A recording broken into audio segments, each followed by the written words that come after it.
నమస్తే welcome to Rudra TV. కష్టే ఫలి అంటారు పెద్దలు. కష్టపడి పని చేస్తే సాధించలేనిదంటూ ఏది ఉండదు. దీనికి బీఆర్ఎస్ అధినేత కేసీఆర్ నే ఉదాహరణగా తీసుకోవచ్చు. సామాన్య మధ్యతరగతి జీవితంలో జన్మించిన కేసీఆర్ 2 సార్లు సీఎంగా గెలవడం వెనుక ఎన్నో ఆటుపోట్లు, అవమానాలు ఉన్నాయి. అయినా వాటన్నింటినీ ఎదుర్కొని ఇవాళ రాజకీయాల్లో సక్సెస్ కొట్టగలిగారు. తెలంగాణను సాధించడమే కాకుండా ప్రజల మనస్సులను గెలుచుకొని 2 సార్లు సీఎంగా గెలవడం అంటే మామూలు విషయం కాదు. తెలంగాణ మాజీ సీఎం కేసీఆర్ పోరాట పటిమ, ఆయన చేసిన కృషితోనే తెలంగాణ వచ్చిందనేది అందరూ ఒప్పుకోవాల్సిన విషయం. తెలంగాణ కోసం ప్రాణాలకు సైతం తెగించి పోరాడారు కేసీఆర్. ఆయన చేపట్టిన కార్యాచరణ వల్ల తెలంగాణ ఉద్యమం ఉవ్వెత్తున ఎగిసిపడింది. నేడు కేసీఆర్ జన్మదినం సందర్భంగా ఆయన గురించి కొన్ని ఆసక్తికర విషయాలు తెలుసుకుందాం.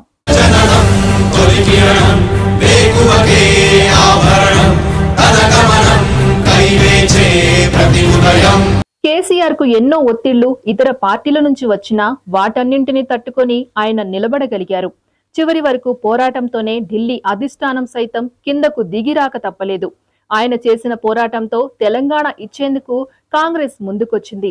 మాజీ సీఎం కేసీఆర్ ఫిబ్రవరి 17, 1954లో సిద్దిపేట సమీపంలోని చింతమండక అనే గ్రామంలో ఒక సాధారణ మధ్యతరగతి కుటుంబంలో జన్మించారు.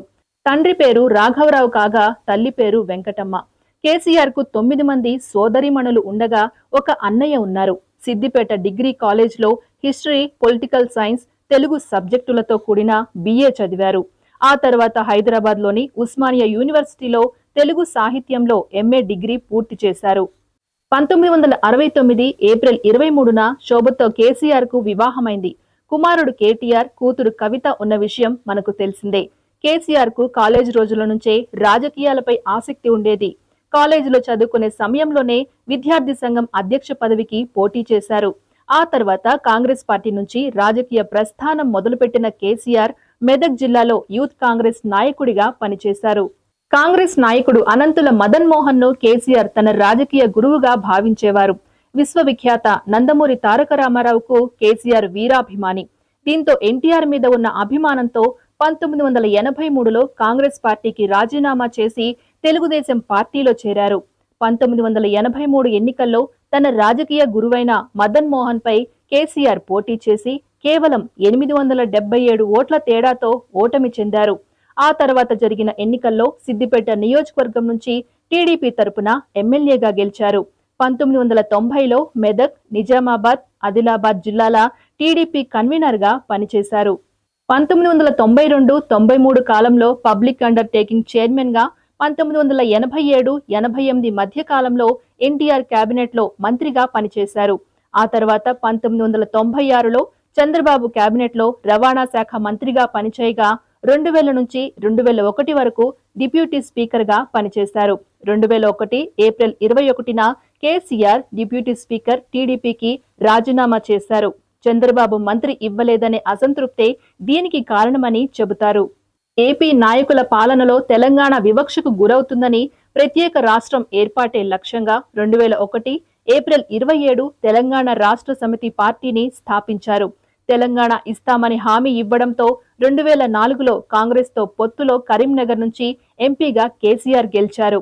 2004 నుంచి 2006 వరకు యూపీ ప్రభుత్వంలో కార్మిక శాఖ మంత్రిగా పనిచేశారు కేసీఆర్. ప్రత్యేక తెలంగాణ డిమాండ్ నెరవేర్చడం లేదనే కారణంతో యూపీఏ నుంచి బయటకొచ్చి 2006లో ఎంపీ మంత్రి పదవులకు రాజీనామా చేశారు.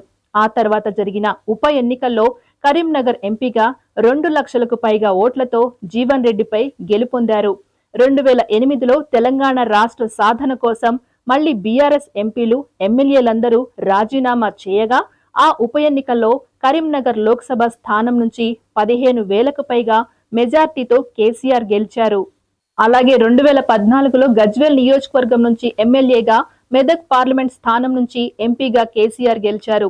తెలంగాణ ఏర్పడిన తర్వాత రాష్ట్ర అసెంబ్లీకి జరిగిన తొలి ఎన్నికల్లో టీఆర్ఎస్ విజయం సాధించడంతో జూన్ 2, 2014న సీఎంగా కేసీఆర్ బాధ్యతలు చేపట్టారు.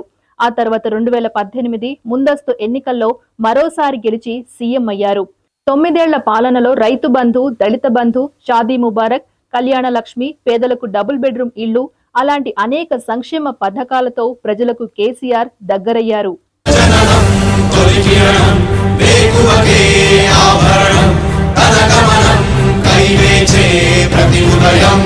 జూన్ 2022లో భారత రాష్ట్ర సమితిని కేసీఆర్ ప్రకటించగా అక్టోబర్ 5న దసరా పండుగ రోజు టీఆర్ఎస్ పేరును బీఆర్ఎస్ గా మారుస్తూ తెలంగాణ భవన్ లో తీర్మానం చేశారు. ఆ తర్వాత ఆ పేరుకు ఈసీ కూడా ఆమోదం తెలిపింది. తెలంగాణ సెంటిమెంట్ తో ప్రారంభమైన టీఆర్ఎస్ పార్టీ ఇప్పుడు బీఆర్ఎస్ గా రూపాంతరం చెంది దేశ రాజకీయాల్లో క్రియాశీలక పాత్ర పోషిస్తుంది. ఇది ఇవాల్టి అంశం. ఉద్యమ కెరటానికి జన్మదిన శుభాకాంక్షలు మరొకసారి తెలియజేస్తూ మరొక అంశంతో మళ్ళీ కలుద్దాం. అంతవరకు చూస్తూ ఉండండి రుద్ర టీవీ.